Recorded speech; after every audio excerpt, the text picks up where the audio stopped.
로마서 8장 1절부터 14절까지 우리 함께 교독하겠습니다.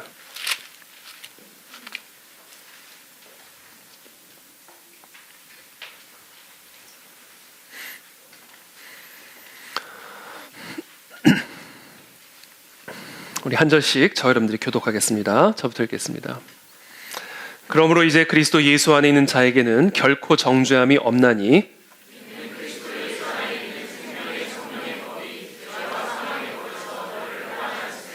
율법이 육신으로 말미암아 연약하여 할 수 없는 그것을 하나님은 하시나니 곧 죄로 말미암아 자기 아들을 죄 있는 육신의 모양으로 보내어 육신의 죄를 정하사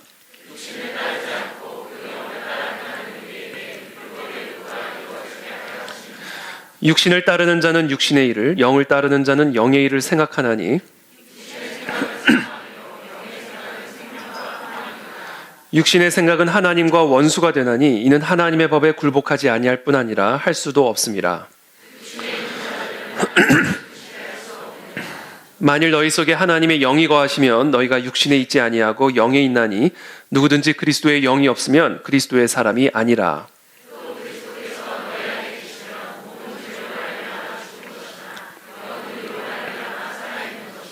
예수를 죽은 자 가운데서 살리신 이의 영이 너희 안에 거하시면 그리스도 예수를 죽은 자 가운데서 살리신 이가 너희 안에 거하시는 그의 영으로 말미암아 너희 죽을 몸도 살리시리라.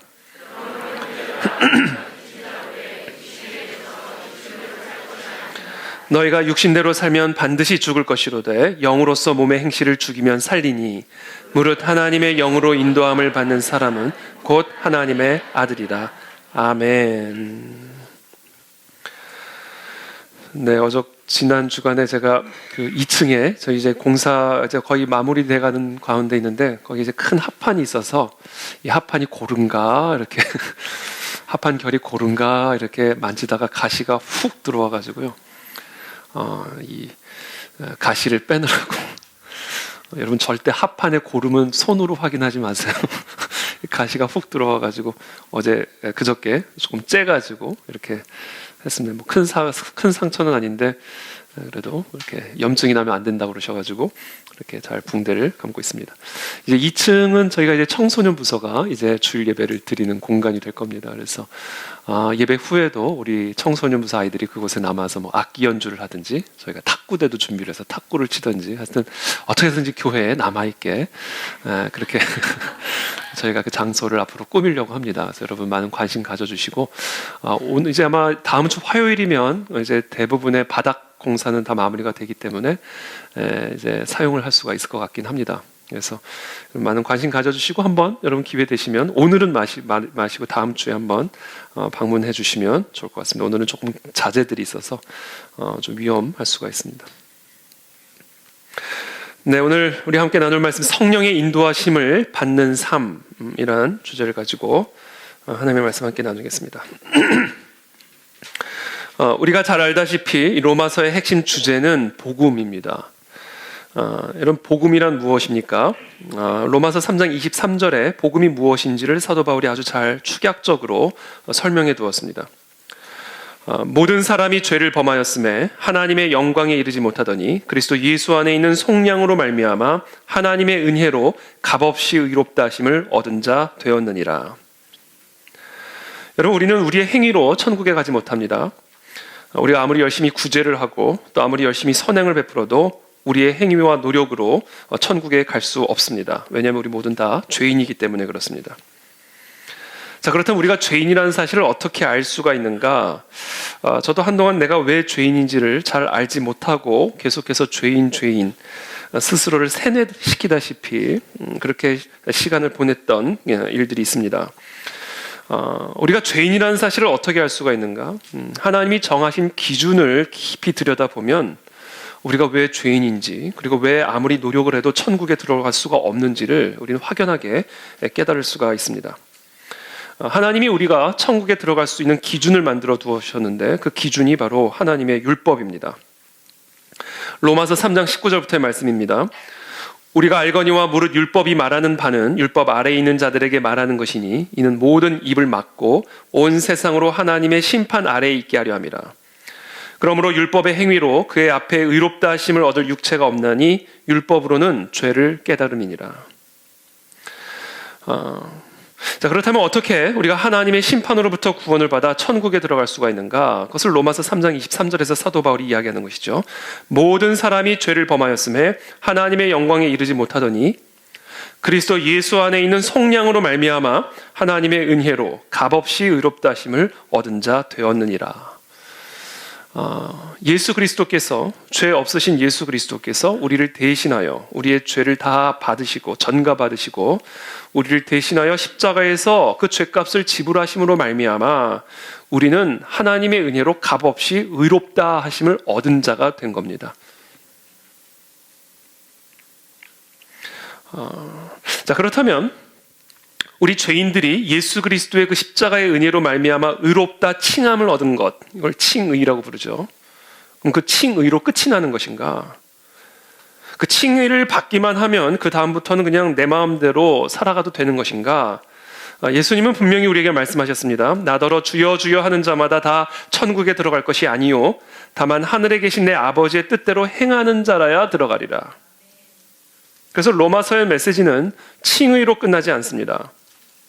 의롭다함을 받은 자는 반드시 의로운 삶의 열매를 맺게 되어 있고 또 반드시 맺어야 합니다.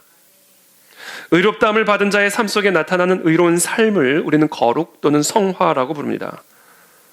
즉 복음의 메시지는 칭의만이 있는 것이 아니라 칭의와 성화입니다. 그리스도 예수를 믿음으로 말미암아 의롭다함을 받게 되었을 뿐 아니라 이제는 그 의로운 삶을 살아갈 수 있다라는 소식이 바로 복음입니다. 그래서 사도 바울은 이렇게 역설합니다. 그런즉 우리가 무슨 말을 하리요? 은혜를 더하게 하려고 죄에 거하겠느냐? 그럴 수 없느니라. 죄에 대하여 죽은 우리가 어찌 그 가운데 더 살리요? 의롭다함을 받은 자, 칭의를 받은 자가 계속해서 의롭지 않은 삶을 살아간다는 것은 말이 되지 않는 소리다, 이 이야기를 하는 것이죠. 그런데 우리가 경험하는 현실은 그렇지 않다라는 데 문제가 있습니다.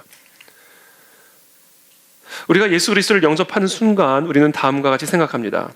예수 그리스도의 은혜로 주의 사함을 얻었으니 이제부터 나는 주여 주여만 하지 않고 주의 뜻대로 행하는 삶을 살리라. 그래서 우리는 하나님의 뜻대로 살아보려고 노력합니다. 술도 끊어보려고 노력하고 또 게임도 끊어보려고 노력하고 험담하고 불평하고 염려하고 두려워하는 일도 중단해보려고 노력합니다. 그 대신 기도 생활을 열심히 하고 또 예배 시간에도 줄지 않고 열심히 설교를 들으려고 노력을 합니다. 그런데 그 순간 내 안에서 이상한 움직임을 동시에 발견하게 됩니다. 하나님의 뜻을 행하기 원하는 내 안에 그 뜻을 행하기 원치 않는 다른 마음, 또 다른 내가 있음을 발견하게 되는 것이죠. 정말로 술을 끊고 싶은 간절한 마음이 있지만 그러나 동시에 술을 끊기를 싫어하는 또 다른 내가 내 안에 있음을 발견하게 됩니다. 예배 시간에 설교에 집중하고 싶어하는 마음이 있지만 그러나 동시에 그 설교에 예배에 집중하기를 원치 않는 또 다른 나의 마음이 있음을 우리는 발견하게 되는 것이죠. 그때 나는 나의 믿음에 대해 의심을 하기 시작합니다. 나는 진짜 구원을 받은 사람인가? 왜 하나님의 말씀과 나의 경험은 다른 것인가? 내가 잘못된 것인가? 아니면 성경이 잘못된 것인가? 내가 가짜인가? 아니면 그리스도가 가짜인가? 하나님의 뜻을 행하기 위해 노력하면 할수록 더욱더 실패하게 되는 나 자신을 경험하게 됩니다. 그래서 나는 나의 불순종을 회개하고 다시는 동일한 죄를 범하지 않을 것을 약속하고 결단합니다. 그러나 나는 기도를 마치고 일어서기도 전에 다시 넘어집니다. 나는 나의 실패를 극복하기 위해 온갖 노력을 다 시도해보지만 결국 이전보다 더 큰 패배를 경험하며 다음과 같이 고백하지 않을 수 없게 됩니다. 오호라 나는 곤고한 사람이로다. 이 사망의 몸에서 누가 나를 건져내랴. 자, 오늘 본문은 우리 모두 안에 있는 바로 이와 같은 탄식에 대한 답입니다. 로마서 8장 1절부터 2절까지 한 목소리를 한번 읽어보겠습니다. 시작.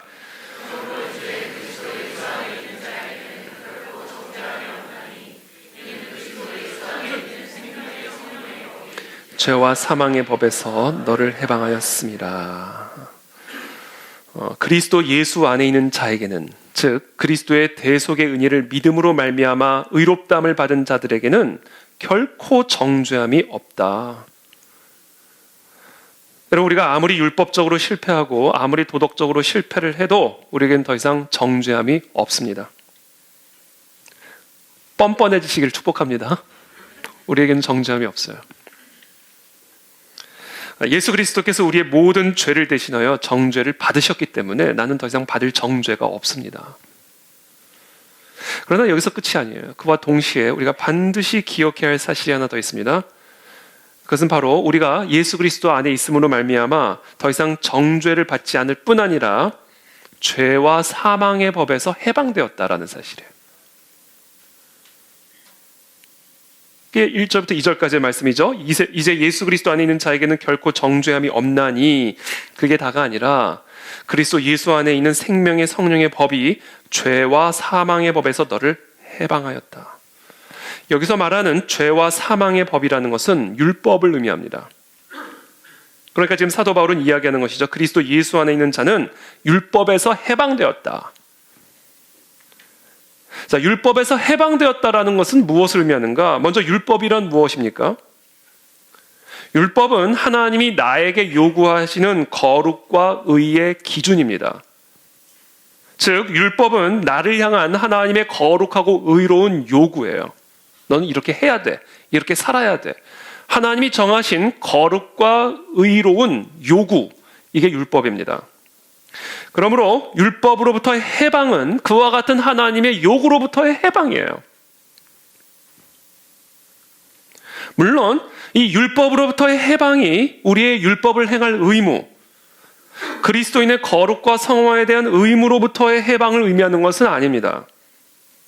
우리는 거듭 실패할지라도 거룩에 대한 분명한 의무가 있고, 비록 정죄함은 없을지라도 성화에 대한 책임은 변함이 없습니다. 왜냐하면 칭의와 성화는 하나요. 따라서 칭의를 받은 자라면 반드시 성화가 있어야만 하기 때문에 그렇습니다. 자, 그렇다면 율법으로부터의 해방이 의미하는 바가 무엇인가? 우리를 향한 하나님의 거룩한 요구로부터의 해방은 무엇을 의미하는 것인가? 우리의 힘과 노력으로 하나님의 거룩한 요구를 행해야 할 의무로부터의 해방을 의미하는 거예요.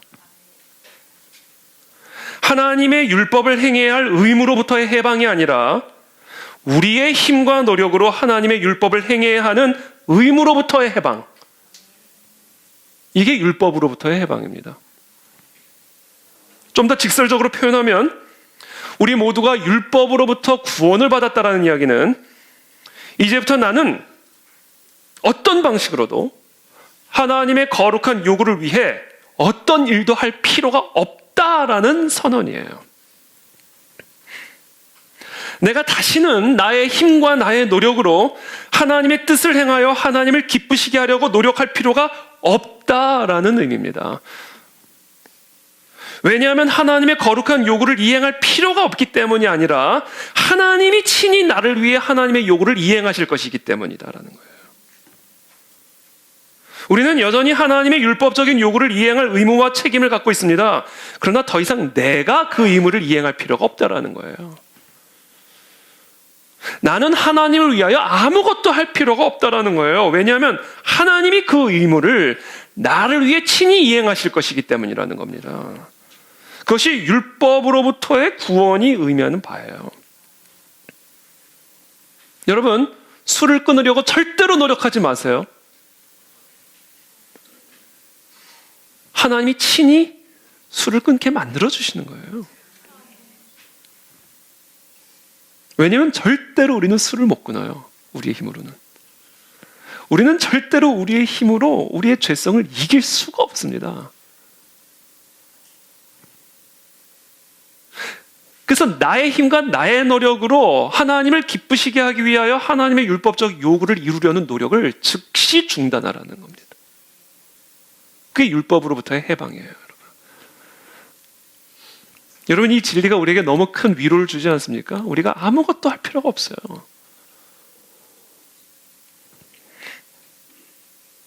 그 이유를 로마서 8장 3절에서 사도 바울이 계속해서 설명합니다. 율법이 육신으로 말미암아 연약하여 할 수 없는 그것. 이게 먼저 우리가 첫 번째 알아야 할 진리입니다. 율법이 육신으로 말미암아 연약하여 할 수 없는 그것. 여러분, 율법이요, 우리 육신 앞에 서면 연약해져요. 하나님의 율법인데, 하나님의 명령이고 하나님의 요구인데 내 육신 앞에만 서면 연약해져 버린다는 거예요. 왜? 무조건 거역하니까. 우리는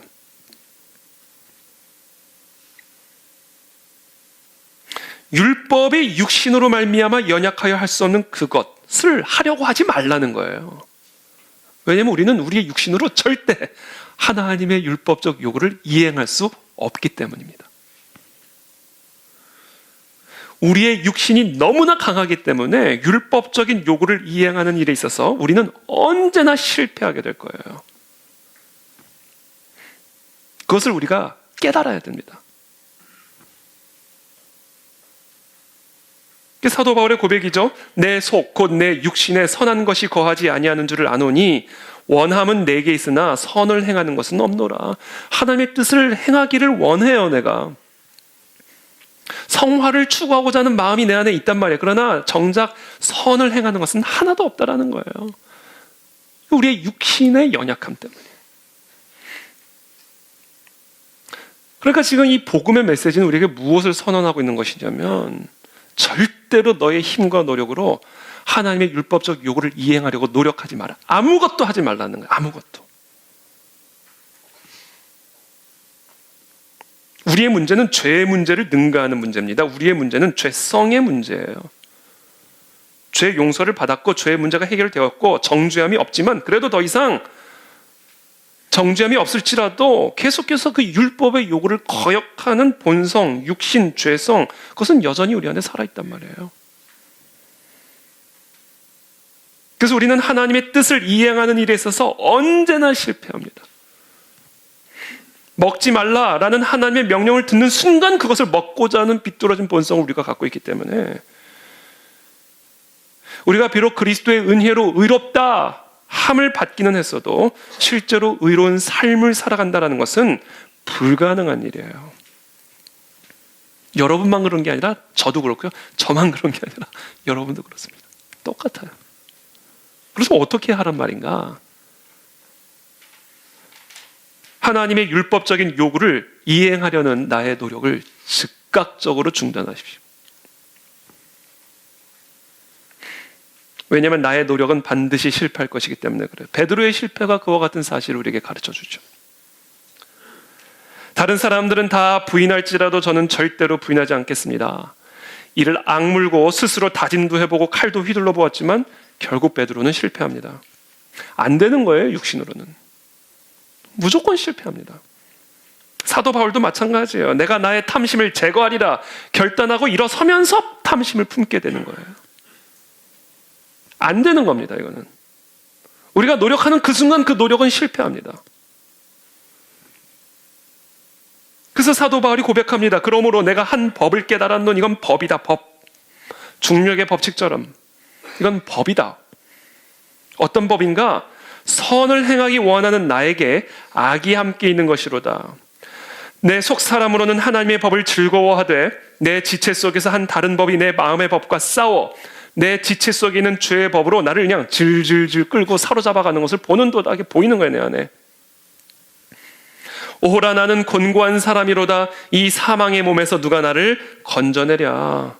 이거 경험해 보시면 한번 손 들어보세요. 저밖에 없나? 이게 우리의 경험이에요. 베드로와 사도 바울의 실패가 우리들에게 가르쳐주고 있는 진리가 뭡니까? 절대로 나의 힘으로 하나님의 뜻을 이루려 하지 말라는 거예요. 우리는 우리의 힘으로 하나님의 요구를 요만큼도 이행할 수가 없습니다. 왜냐하면 우리는 사망의 몸을 가지고 있기 때문에 그래요. 사도 바울의 고백이에요. 오호라 나는 공고한 사람이로다. 이 사망의 몸에서 누가 나를 건져내랴. 우리는 다 사망의 몸을 가지고 있기 때문에 하나님의 율법적인 요구를 이행할 수 있는 힘이 없습니다. 여러분, 사망이 뭐예요? 죽음이 뭡니까? 죽음이라고 하는 것은요, 약함의 극한 상태입니다. 사람이 약하면 병에 걸리죠? 병에 걸리면 죽습니다. 그러니까 죽음은 약함의 단계에서 최상의 약함의 극한 상태입니다. 약함의 최종적인 상태가 죽음이에요.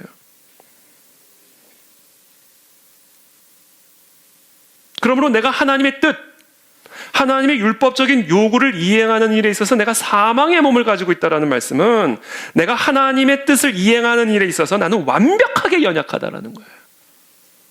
시체가 아무 일도 할 수 없는 것처럼 우리는 하나님의 율법을 행하는 일에 있어서 시체와 같이 아무것도 할 수 없는 극도의 연약한 상태에 놓여 있는 상태들이다. 그게 우리가 갖고 있는 사망의 몸이에요. 우리의 몸이라는 게. 그래서 사도 바울이 외치는 겁니다. 오호라 나는 곤고한 사람이로다. 나는 하나님의 뜻을 원하는데 내 안에 있는 또 다른 법이 그 마음을 질질질 끌고 가서 죄의 법으로 나를 사로잡아 가는도다. 도대체 이 사망의 몸에서 하나님의 율법의 요구를 이루어가는 일에 있어서는 시체처럼 연약한 내 몸에서 누가 나를 건져내리요. 여러분, 그게 저고 그게 여러분이라는 사실을 정확하게 인정하셔야 돼요. 우리 모두는 탁한 누구든지 바울처럼 외쳐야 합니다. 오호라 나는 곤고한 사람이로다. 이 사망의 몸에서 누가 나를 건져내랴. 이것은요, 인간이 낼 수 있는 가장 신령하고도 가장 성경적인 외침이에요. 영적인 가장 최고의 경지에 오른 사람이 외칠 수 있는 외침입니다. 바울은 자기의 몸이 하나님의 뜻을 이행하는 일에 있어서만큼은 사망의 몸, 죽어있는 시체와 다를 바 없다라는 사실을 분명하게 깨달았어요. 아무리 외쳐도 들을 수 없고 아무리 촉구를 해도 손 하나 까딱하지 않는 사망의 몸이 우리의 몸이라는 사실을 사도 바울은 정확하게 경험한 겁니다.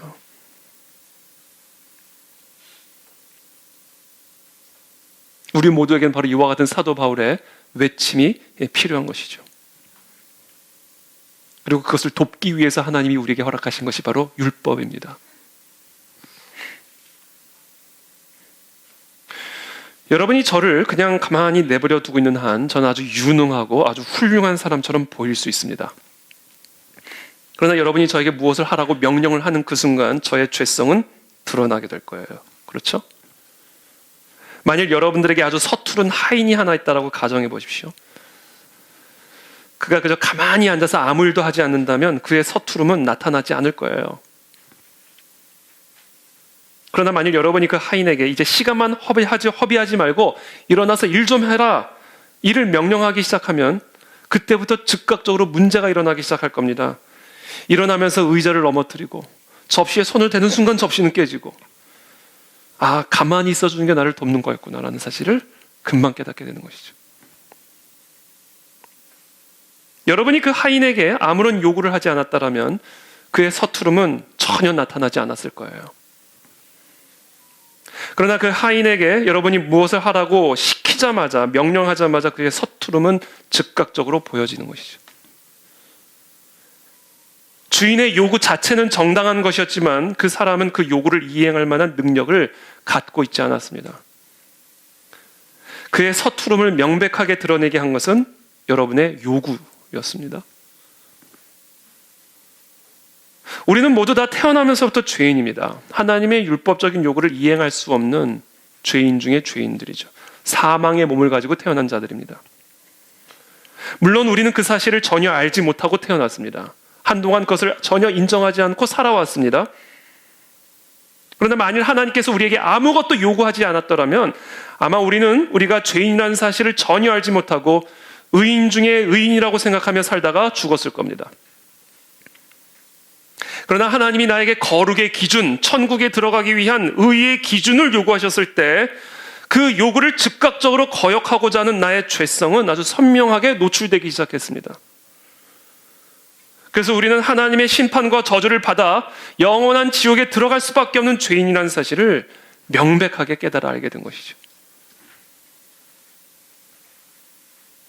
하나님은 나의 죄성을 정확하게 알고 계시죠. 그래서 내가 아무것도 할 수 없다는 것을 하나님은 정확하게 알고 계십니다. 문제는 내가 그 사실을 모르고 있다는 것에 있는 것이죠.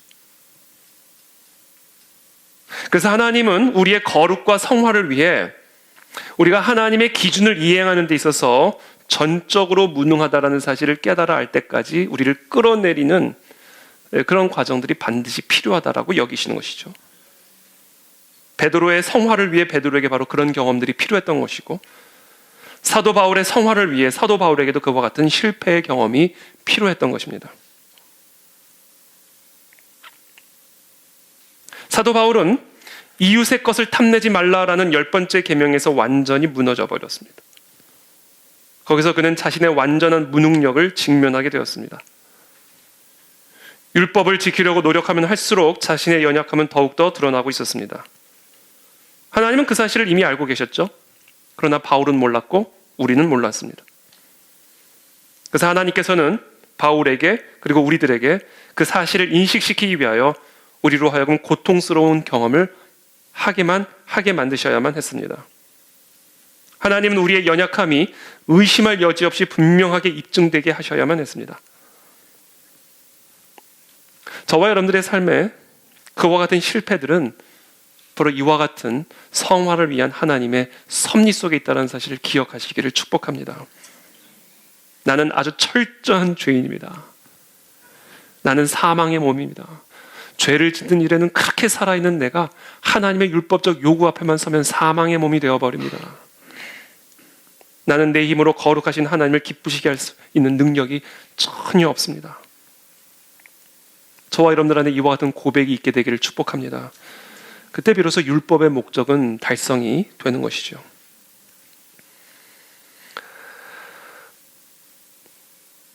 여러분 반드시 기억하십시오. 우리는 하나님의 율법을 행할 수 없습니다. 여러분들이 아무리 원하고 노력을 해도 우리는 하나님의 율법을 행할 수가 없습니다. 그러므로 오늘 이 시간 우리는 결단해야 합니다. 나는 이제부터 다시는 나 스스로의 힘으로 하나님의 뜻을 행하기 위해 노력하지 않으리라. 우리는 우리의 힘으로 하나님의 뜻을 행하려는 노력을 즉각적으로 중단해야 합니다. 이것이 바로 하나님을 기쁘시게 하는 거룩한 삶의 출발점이 되는 것입니다. 이 메시지는 우리 두 번째 우리가 반드시 기억해야 할 메시지로 인도합니다. 로마서 8장 3절부터 4절 다시 한번 읽겠습니다. 시작. 율법이 육신으로 말미암아 연약하여 할 수 없는 그것을 하나님은 하시나니 곧 죄로 말미암아 자기 아들을 죄 있는 육신의 모양으로 보내어 육신의 죄를 정하사 육신을 따르지 않고 그 영을 따라 행하는 우리에게 율법의 요구가 이루어지게 하려 하심이니라. 율법이 육신으로 말미암아 연약하여 할 수 없는 그것, 할 수 없어요. 포기하셔야 됩니다. 근데 그것을 하나님은 하시나니. 내가 하는 게 아니라 하나님이 하신다라는 거예요. 이거를 아셔야만 합니다. 이게 충분히 지금 강조되지 않고 있고 우리가 이것을 충분하게 제대로 이해하지 않고 있기 때문에 맨날 결단만 하는 거예요. 100번 결단해 보십시오. 101번째 결단하셔야 됩니다. 아무 일도 일어나지 않아요. 왜냐하면 우리의 육신으로는 율법을 행할 수가 없기 때문이에요. 그러나 우리의 육신이 연약하여 할 수 없는 그것을 하나님은 하시나니 이거예요.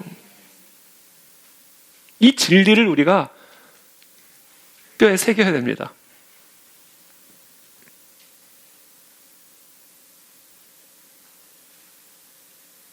여러분은 어떻게 죄사함을 받으셨습니까? 여러분 성경을 열심히 읽으셔서 죄사함을 받으셨습니까? 열심히 기도하셔서 죄사함 받으셨습니까? 열심히 구제하셔서 죄사함을 받으셨습니까? 아니에요. 우리는 예수 그리스도의 십자가를 바라봤습니다. 우리가 죄사함을 얻기 위해 필요한 모든 일을 예수 그리스도께서 혼자 다 하신 거예요. 십자가에서 예수 그리스도께서 행하신 그 일 때문에 우리는 죄사함을 얻은 거예요. 우리가 한 일은 뭐예요? 아무것도 없어요.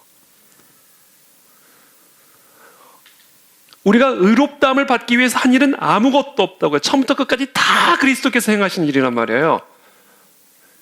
그렇기 때문에 우리가 의로운 삶을 사는 일도 마찬가지예요. 의롭다함을 받은 것도 오직 그리스도께서 행하시는 일이고요. 의롭다함을 받은 내가 의로운 삶을 실제로 살아가는 것도 오직 그리스도께서 다 하시는 일이에요.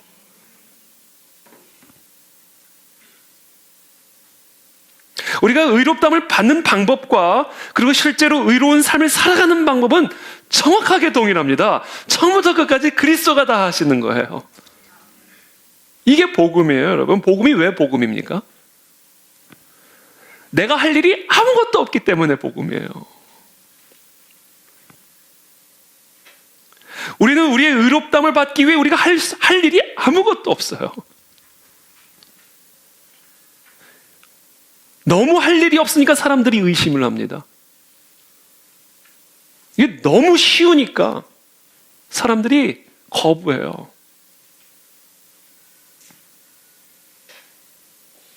우리는 그냥 예수 그리스도께서 우리의 죄를 대속하기 위해서 십자가에서 행하신 그 일을 그냥 받아들임으로써 의롭다함을 받은 거예요. 우리가 우리의 의롭다함을 받기 위해 한 일이 아무것도 없듯이 우리가 우리의 의로운 삶을 위해 할 수 있는 일도 아무것도 없습니다. 그리스도께서 나를 위해 친히 율법적인 요구를 내 안에서 이루십니다. 그래서 이게 복음이에요, 여러분. 여전히 여러분들이 잘 안 믿는 눈치인데.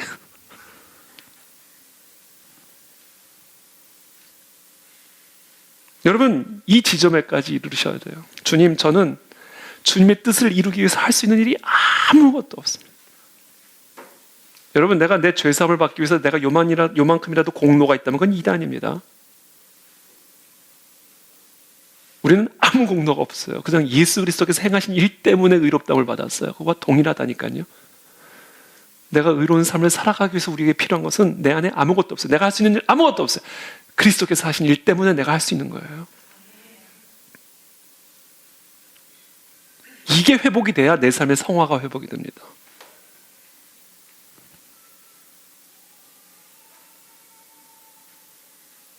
그렇다면 이게 무슨 말인가? 내가 할 일은 아무것도 없고 그리스도께서 모든 일을 하신다?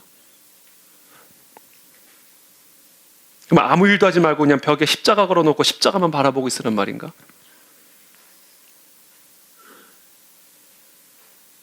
그건 아닙니다. 로마서 8장 3절 4절에서 계속해서 말씀하시죠. 다시 한번 읽어드릴게요. 율법이 육신으로 말미암아 연약하여 할 수 없는 그것, 우리는 할 수 없어요. 우리의 육신 때문에.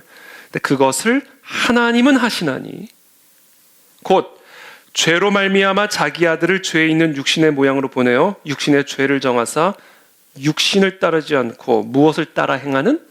그 영을 따라 행하는 우리에게 율법의 요구가 이루어지게 하려 하십니다.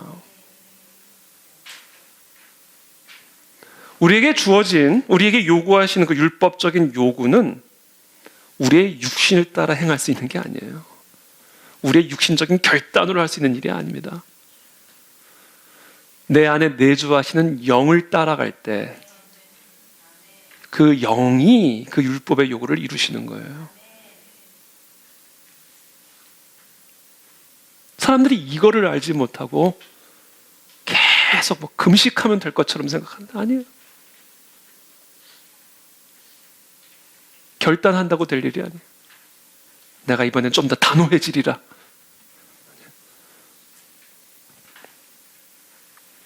제 호 있어요. 제 호. 제 호가 뭔지 아세요? 단호 이태. 이번 주에 정했어요. 단호 이태. 호를 단호라고 말은 지어도 아무 일도 안 일어납니다. 사람 속이는 거죠.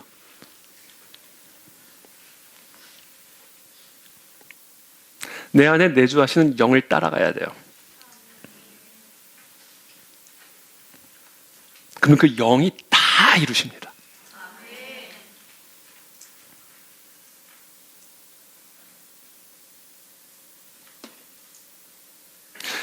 예를 들어서 산속에서 한번 길을 잃었다라고 가정해 보시죠.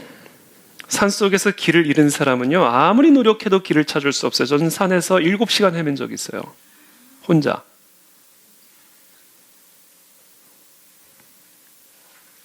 이런 리액션 좋은데요. 그 속에서 제가 길을 찾으려고 하면 할수록 더 깊은 속으로 들어가더라고요.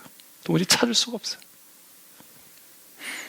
다행히 우연히 한 사람을 만나서 그 사람의 도움을 받아 길을 찾을 수가 있었습니다. 7시간 만에. 안 그랬으면 지금도 산에 있었을 거예요.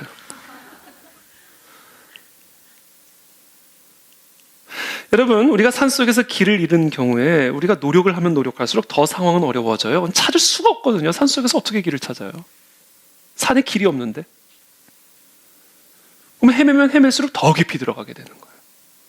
못 헤어나옵니다. 근데 그런 가운데 우연히 그 산을 관리하는 관리인을 만났다라고 한번 가정해 보세요. 여러분, 그때부터 내가 할 일은 딱 하나입니다. 그냥 그 관리인 따라가면 되는 거예요. 무슨 다른 생각이 들어도 그 생각 다 죽여버리고 관리만 따라가면 되는 거예요. 그러면 길을 찾습니다. 그분만 따라가면 다 이루어지게 되어 있어요. 여러분, 이게 우리가 해야 할 일의 전부예요. 우리가 할 수 있는 일은 아무것도 없어요. 그래서 예수 그리스도께서 우리 안에 성령을 부어주신 거예요. 우리 안에 계신 성령님과 친밀한 교제를 나누면서 그 성령의 인도만 따라가면 우리는 우리에게 주어진 율법적 요구를 이루어가게 되는 거예요. 하나님을 기쁘시게 하는 삶을 살아가게 되는 겁니다. 불가능해 보이는 사명도 다 감당하게 되는 것이고 다 포기했던 일도 다 할 수가 있게 되는 거예요. 성령께서 다 하시니까 나는 그분만 따라가면 되는 거예요.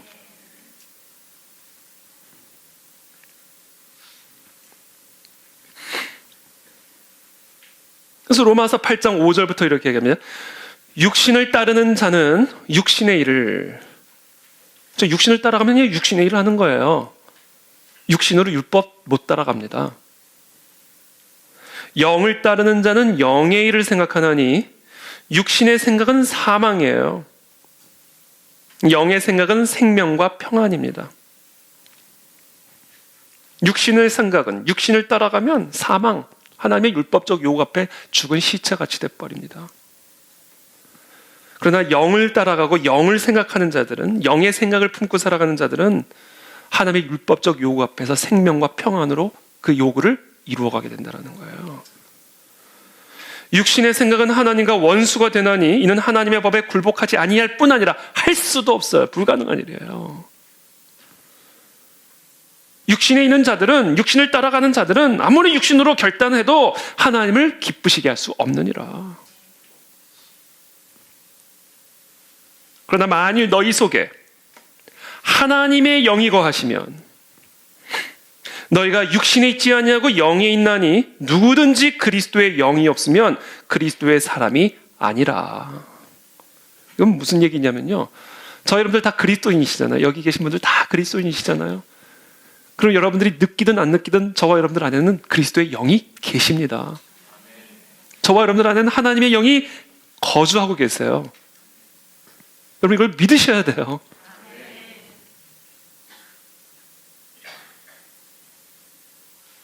그렇기 때문에 이제 우리가 해야 할 일은 뭐다? 10절부터 계속해서 사도 바울은 이야기하죠.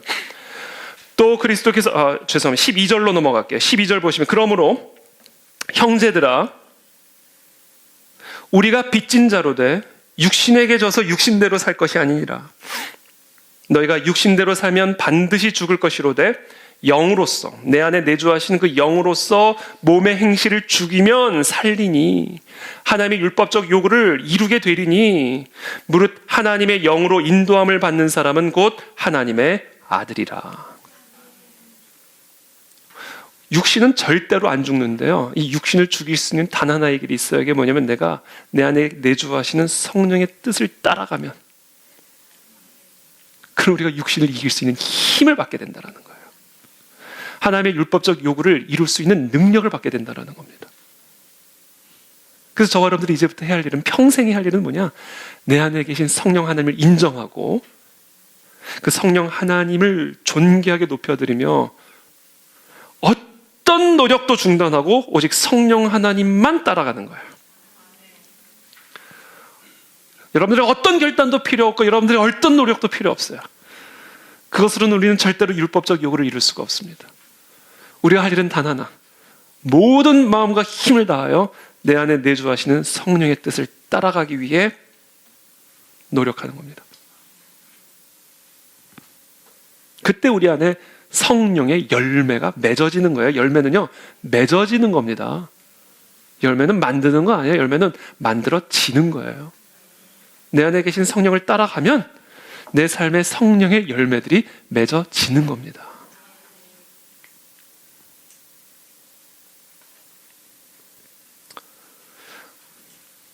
우리는 종종 하나님의 뜻을 따라가고자 하는 나를 강력하게 사로잡아가지고 죄의 법으로 나를 질질 끌고 가려는 나의 육신과 아주 치열하고도 고통스러운 투쟁을 벌일 때가 있습니다. 겉으로는 보이지 않지만 나의 내면에서 나를 죄의 법으로 끌고 가려는 나의 육신과 아주 치열하고도 고통스러운 투쟁을 벌일 때가 있죠. 자, 그런 상황에 직면했을 때 제가 유용한 팁을 드렸죠. 뭐였죠? 빨리 주무시는 거예요. 그렇다고 예배 시간에 주무시면 안 돼요. 빨리 잠자리에 드시는 거라 제가 말씀드렸죠. 수면은 하나님이 우리에게 허락하신 아주 중요한 영적인 피난처 가운데 하나입니다. 그래서 성경은 여호와께서 사랑하시는 자에게 잠을 주신다 라고 말씀하시죠.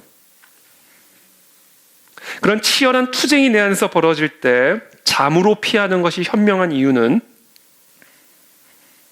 그때 깨서 아무리 싸워봐야 무조건 지게 되어 있기 때문에 그래요.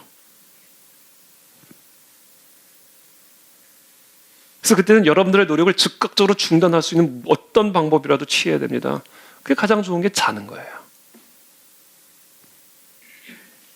잠을 통해 꿈나라로 도피하는 겁니다. 그러나 그렇다고 해서 계속 꿈나라에 머물러 있을 수는 없어요. 아침이 되면 깨야 되고요. 또 심지어 때로는 마귀가 꿈나라로도 들어옵니다. 따라 들어와요. 그래서 우리에게는 더 근본적인 해결책이 필요합니다. 그것은 바로 내가 나의 육신과 싸워서 하나님의 뜻을 따라가려는 노력을 중단하고 내 안에 계신 성령 하나님을 따라가기 위해 노력하는 거예요. 그렇게 되면 굳이 안 자도 돼요. 이게 더 근본적인 해결책이에요.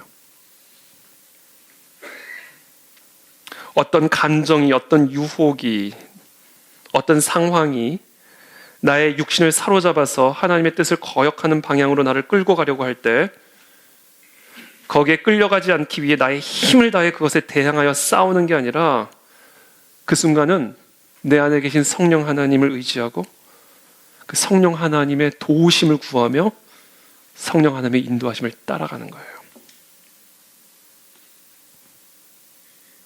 그러면 질풍노도와 같은 그런 치열한 투쟁을 넘어서 평안한 바다로 우리가 인도를 받게 됩니다.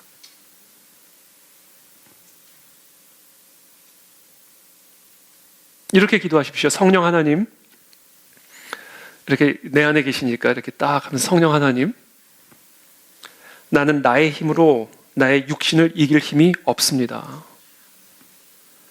나의 힘으로는 하나님의 뜻을 따라갈 수가 없습니다. 나의 힘으로 하나님의 사명을 이룰 수가 없습니다. 나의 육신과 나의 죄성이 너무나 강력하게 나의 마음과 몸을 사로잡아 이 시간 나를 죄의 법으로 끌어가고 있습니다. 성령 하나님, 나를 도와주시옵소서. 나에게 힘을 주시옵소서. 피할 길을 내사 나로 하여금 하나님의 뜻을 따라갈 수 있도록 나를 인도하여 주시옵소서. 이렇게 철저하게 성령에게 의탁하는 거예요. 나의 모든 노력을 중단하고, 노력하면 진다니까요.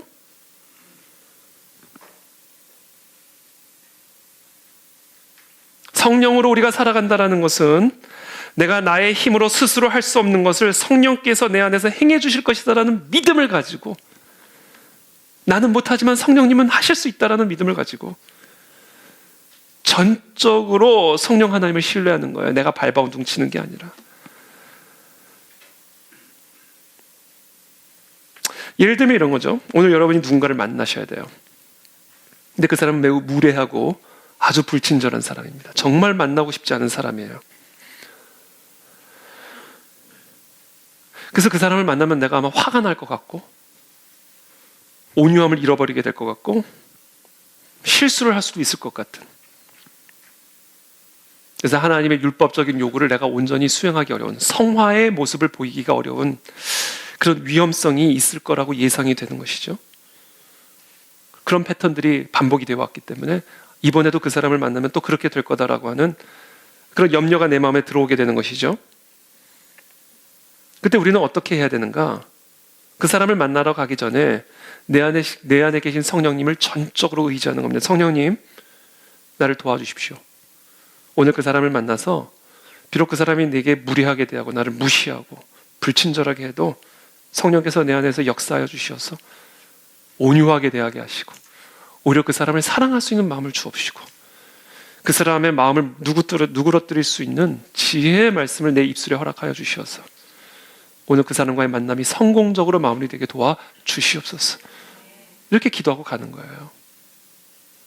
그럼 그게 다가 아닙니다. 만나서 이야기를 하는 가운데 계속해서 성령께서 나를 도와주시도록 저 사람의 마음과 생각을 주장하시고 이 시간 내가 어떤 말을 해야 될지 내게 지혜를 주셔서 계속해서 내 안에 계신 성령님과 교제하며 인도함을 따라가는 거예요. 그때 우리는 승리를 경험하게 되는 것이죠. 그때 그 승리는 물론 나의 승리가 아니에요. 성령의 승리입니다. 나는 그 성령을 따라갔을 뿐이에요. 이게 우리의 삶의 전방위 속에서 일어나야 된다. 여러분 그런 경험 하는 적 없으세요? 그때 그 말을 하지 말았어야 되는데 그 말을 하고 와가지고 하루 종일 막 이불킥하는 거야. 입을 막 비비터었어. 내가 그때 그 말을 왜 했을까? 전화해서 내가 미쳤었다라고 얘기를 해야 되나? 미안하다라고 사과를 해야 되나? 혹시 이렇게 오해를 했으면 어떡하지? 그런 경험 없으십니까? 사람과 특별히 중요한 만남일수록 또 예민한 관계일수록 어떤 대화를 하거나 말을 나눌 때 이 말을 해야 될까 말아야 될까 고민할 때가 있죠. 저는요 제 경험상 이런 말을 하는 사람과는 관계가 오래가지 못했어요. 내가 너를 정말로 생각해서 하는 말인데 거의 뭐 항상 그런 건 아니겠습니다만 지금까지 제 경험상 다 자기를 위해서 하는 자기 시원하려고. 제 안에도 그럴 때가 있죠. 정말 이 말을 해주고 싶을 때가 있죠. 그래 내가 좀 시원할 것 같은 경우들이 있잖아요. 근데 그때 항상 기도하는 거예요. 성령님 내가 오늘 이 이야기를 할까요 말까요? 이게 하는 게 비록 그 사람이 기분이 나쁘더라도 이게 하는 게 성령님의 뜻이라면 내가 할 수 있도록 인도해 주시고 그렇지 않다면 막아 주십시오. 기도하는 거죠. 그러면 이건 제 경험상 100%예요. 100%. 100% 말씀하십니다. 100% 저에게 말씀을 주세요. 평안을 주시든지 아니면 확신을 주시지 않든지 정확한 사인을 주세요. 근데 그 경우에 분명한 성령의 사인이 왔음에도 불구하고 제가 그것을 무시하고 말을 하는 경우에는 100% 문제가 생겨요. 실수였다. 후회합니다. 100%예요. 100%. 미안 깼나 보네. 그럼 이게 우리의 삶에 전방위적으로 나타나요. 전방위적으로. 그렇게 되면 우리는 성령의 열매를 맺게 돼 있다. 하나님이 우리에게 요구하시는 그 어떤 사명도 사람들이 불가능하다 포기하라 말했을지라도 사람들이 아무리 비웃었다 할지라도 성령께서 요구하셨고 그 요구하신 성령의 뜻을 따라가면 홍해가 갈라지는 겁니다. 홍해가. 여리고도 무너지는 거예요, 여러분. 두려울 게 하나도 없습니다. 내 안에 계신 성령만 따라가면 돼요. 그래서 여러분, 참다운 승리가 있는 곳에는요, 나의 육적인 노력이 하나도 없어요. 실패할 때는 언제나 내 육적인 노력이 들어갈 때입니다. 예배도 하나님의 임재가 이곳에 충만하게 임재할 때는 내 육적인 노력이 들어가지 않아요.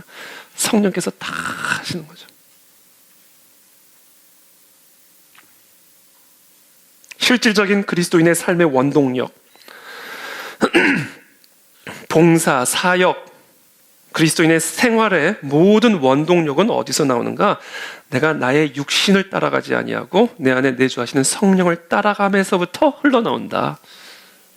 여러분 이것을 꼭 기억하시기를 예수님의 이름으로 축복합니다. 마지막으로 그렇다면 많은 분들이 이렇게 생각할지 몰라요. 과연 내 안에 성령님이 계신가? 나는 내 안에 성령님이 계신지 모르겠다. 여러분 성령님이 계십니다. 예수 그리스도의 죄사함, 예수 그리스도로부터 말미암은 죄사함이 나의 공로로 죄사함을 얻은 게 아닌 것처럼 성령 하나님이 내게 임한 것은 나의 노력과 나의 의지를 가지고 성령님이 임하신 게 아니에요. 예수 그리스도의 공로로 성령님이 임하신 겁니다. 그래서 이제 여러분들의 기도를 바꾸셔야 돼요. 성령님 오시옵소서. 이 기도 때문에 우리가 성령을 경험하지를 못하는 거예요. 이미 계시는데 자꾸 오시라고 그러니까. 여러분 이미 오신 분을 자꾸 오라고 하면 어디서 어떻게 만납니까? 네? 이미 계시는데. 그러니까 여러분 이제 우리의 기도가 바뀌어야 돼요. 성령님 오시옵소서가 아니라 성령님 오셔서 감사합니다. 이렇게 돼요. 성령님 내 안에 내주하시니 감사합니다. 나의 공로, 내가 금식해서 성령 받은 게 아니라 예수 그리스도께서 죽으시고 부활하셔서 승천하셨기 때문에 성령님이 강림하셨습니다. 주님 나보고 나에게 죄사함을 주신 게 아니라 예수님 보고 나에게 의롭다 하신 것처럼 부활하셔서 승천하신 예수님 보시고 나에게 성령 부어주셨습니다. 감사합니다. 이제 내가 그 성령을 찬양하고 그 성령을 따라 행하는 삶을 살아가겠습니다. 여러분들의 모든 간구를 찬양으로 바꿔버리십시오. 여러분들의 미래형을 다 과거형으로 바꿔버리세요. 주시옵소서가 아니라 주셨습니다. 주시옵소서가 아니라 주셨습니다. 여러분들 안에 성령님이 계십니다. 이제 그 성령님을 따라가십시오. 그때 우리는 성령을 경험하게 될 줄을 믿습니다. 그것을 위해서 함께 기도하며 나가도록 하겠습니다. 기도합니다.